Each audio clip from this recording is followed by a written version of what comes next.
Hello दोस्तों, मैं जा रही हूँ भजन सुनाने भोले का। आप लोग को कैसा लगेगा जरूर से छोटा से कमेंट करना। बड़की अम्मा छोटकी अम्मा हाथ जोड़ के रिक्वेस्ट कर रही है मेरा वीडियो फुल वाच देखना। देखो मेरी अम्मा जी भी हैं साथ में, हमारे साथ सपोर्ट कर रही हैं। आप लोग अम्मा जी के लिए जरूर से छोटा सा कमेंट करना। अम्मा जी हमारे साथ में गाना गा रही है, तो कैसा लगेगा जरूर से बताना। आचरा पसारी दया मांगत बाटी हो, भोला चलने के बेरिया। आचरा पसारी दया मांगत बाटी हो, भोला चलने के बेरिया।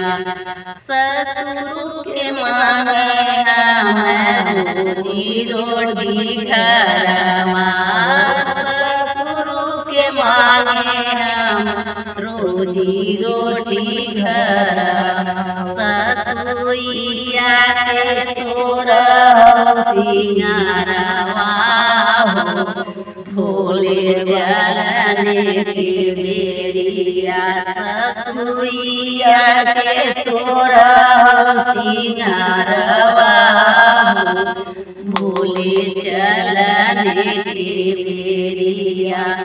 आचरा पसारी दया मांगत बाटी हो, भोले चलने के बेरिया।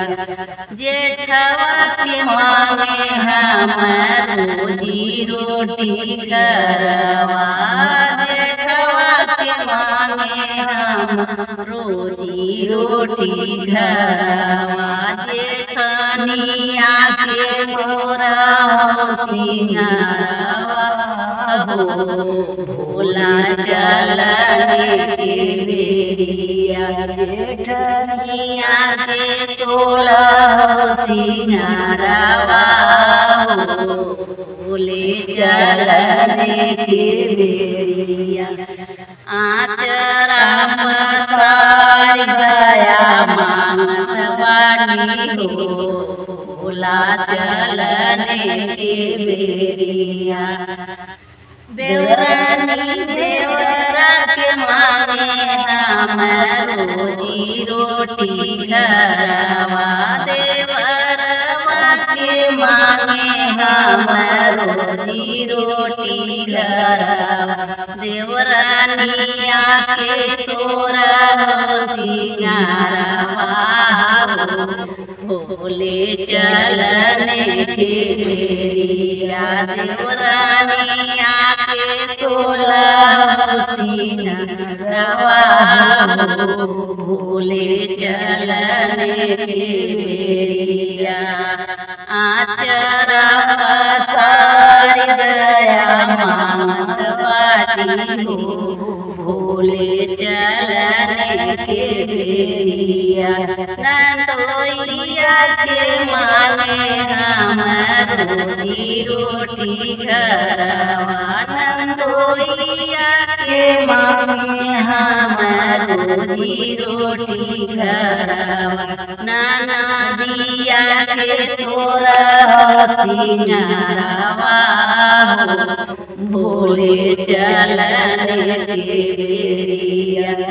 नदिया के सोरह सिंगारवा हो, भोले चलने के बेरिया। आचरा पसारी दया मांगत बाटी हो, भोले चलने के बेरिया।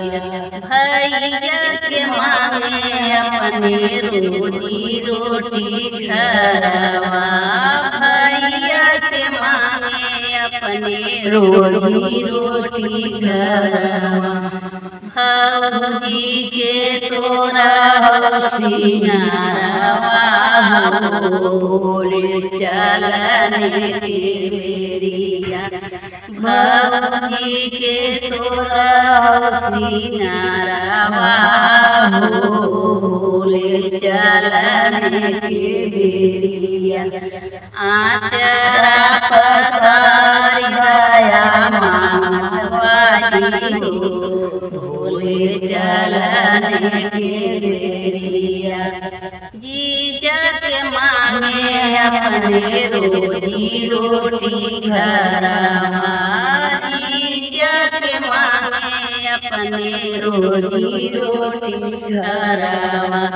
बहिनी के सोरा सिंगारवा भोले चलने के बेरिया।